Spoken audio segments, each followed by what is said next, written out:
হাজার হাজার মানুষ বাংলাদেশে এবং লক্ষ লক্ষ মানুষ সারা বিশ্বে, বাংলাদেশের লক্ষ লক্ষ মানুষ চোখের পানি ফেলছে এই মানবাধিকার লঙ্ঘনের জন্য। যারা সংবিধান প্রণয়ন করেছে বলে দাবি করে, প্রণয়ন করেছে বলে আমরা জানি, তারাই সবচেয়ে বেশি মানবাধিকার লঙ্ঘন করেছে। ৭২, ৭৫, ৯৬, ২০০১, ২০০৯, ২০২৪ সংবিধানে মানবাধিকারের অনেক কথা বলা আছে, কিন্তু আমরা লঙ্ঘন করছি। তার মানে আমরা যে সংবিধান করেছি এটাকে আমরা বিশ্বাস করি না। কেন করছি? আমাদের চোখের পানি ফেলে লাভ হবে না। প্যালেস্টাইনের জন্য আজকে প্রায় ৮০ বছর থেকে চোখের পানি ফেলছে মানুষ সারা বিশ্বব্যাপী, এবং ইহুদিরা কোনো চিন্তা হচ্ছে, লাভ হচ্ছে না। কেন হচ্ছে না? যারা করছে তারা কেন করছে এগুলো আমাদের খতিয়ে দেখতে হবে, এবং তারপরে আমাদের সমাধান বের করতে হবে। শুধু চোখের পানি ফেলে আর দাবি জানিয়ে কোনো লাভ হবে না। মিটিং, সেমিনার, সিম্পোজিয়াম, মিটিং, মিছিল করে কেন করছে? তারা আখিরাতে বিশ্বাস করে না। সূরা হাশরের ৬০ নম্বর সূরা ১৮ নম্বর আয়াতে আল্লাহ বলেছেন যে আল্লাহকে ভয় করো, প্রত্যেকের ভেবে দেখা উচিত সে ভবিষ্যতের জন্য কি করছে। আবার বলছেন আল্লাহকে ভয় করো। আরবিটা আয়াতে গেলাম না। আল্লাহ কোরআনে অনেক জায়গায় বলেছেন যে এই বাক্যে এই আয়াতে আল্লাহ আগে একবার পরে একবার বলেছেন, এটার গুরুত্ব অত্যন্ত অপরিসীম। আমরা আল্লাহকে ভয় করি না। আমরা মুখে বলি বিশ্বাস করি, আসলে বিশ্বাস করি না। আল্লাহকে বিশ্বাস করলে আমরা কিভাবে মিথ্যা বলি, গীবত করি, চগলখড়ি করি, জুলুম করি, পরের হক মেরে খাই, এতিমের হক সম্পদ আত্মসাৎ করি, মা প্রয়োজনে কম দেই। বাংলাদেশে 1% লোক পাওয়া যাবে না একটা মিথ্যা কথা বলে না। আপনারা সবাই বক্তা হলে তাহলে আমি শ্রোতা হয়ে যাই। বাংলাদেশে 1% সরকারি কর্মকর্তা কর্মচারী পাওয়া যাবে না যে ঘুষ খায় না। বাংলাদেশে 1% ব্যবসায়ী পাওয়া যাবে না যারা মা প্রয়োজনে কম দেয় না।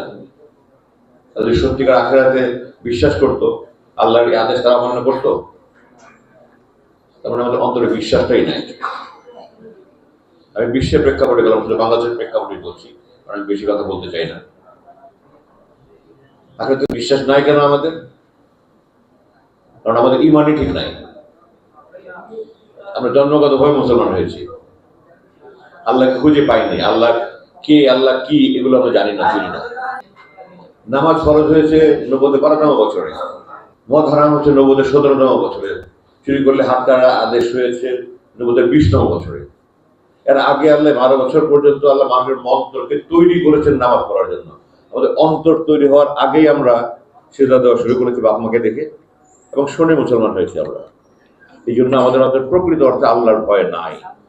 আমরা যদি প্রতিটা কথা, কাজ, প্রতিটা পদক্ষেপে যদি আমি চিন্তা করি আমি আখেরাতে গিয়ে এই কাজটা করার জন্য আল্লাহ জবাব দিতে পারবো, আমি সত্যিকারভাবে বিশ্বাস করি আখেরাতে এবং জান্নাত পেতে চাই, এখানে একটা লোককে বলতে পারবেন আমি জান্নাত পেতে চাই না, আমি বেঁচে যেতে চাই, আমি দোজখে যেতে চাই, হাত উঠাবেন কেউ?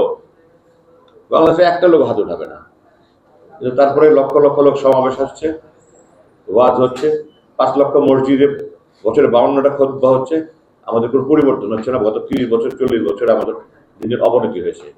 মূল কারণ হলো আমাদের বিশ্বাসটা নাই, এবং যারা যে এত ক্ষমতাশালী সেই ক্ষমতার অপব্যবহার করে সে মানুষের জুলুম করছে। আমাদের গোড়ায় হাত দিতে হবে। আমাদের গোড়া ঠিক নাই, আমাদের স্তম্ভ ঠিক নাই, আমাদের ভিত্তি ঠিক নাই। আমরা উপর দিয়ে পানি ঢালছি, শুধু লাভ হবে না। আমাদের নিজেদেরকে আগে পাল্টাতে হবে এবং সমাজকে পাল্টানোর জন্য চেষ্টা করতে হবে। ছাত্র শিবির সেটা চেষ্টা করছে, তবে চেষ্টার মধ্যে নিখুঁত চেষ্টা আমি সেটা বলবো না। আর আমাদের দেশে যারা দিনের ধারক বাহক লেবাসধারী আছেন ওনার ক্ষতি করছেন বেশি, আমি মনে করি। আমি খুব স্তম্ভিত হয়ে যাই যখন দেখি আমি যে ওয়াজের মধ্যে ওনারা আল্লাহ কোরআনে বলছে তোমরা গর্তের মতো চিৎকার করো না, তোমরা ভালো দিয়ে মন্দ মোকাবেলা করো। আর সেখানে আমি দেখতে পাই ওনারা চিৎকার চেঁচামেচি করছেন, সমস্ত শরীর ঢাকে কথা বলছেন এবং কাফের গালি দিচ্ছেন, অশ্লীল ভাষায় গালি দিচ্ছেন। তো কোরআনের পরিপন্থী কাজ ওনারা তো করছেনই, ওনাদের দোষ দিতে পার পেতে পারবো না। আমরা কি করছি?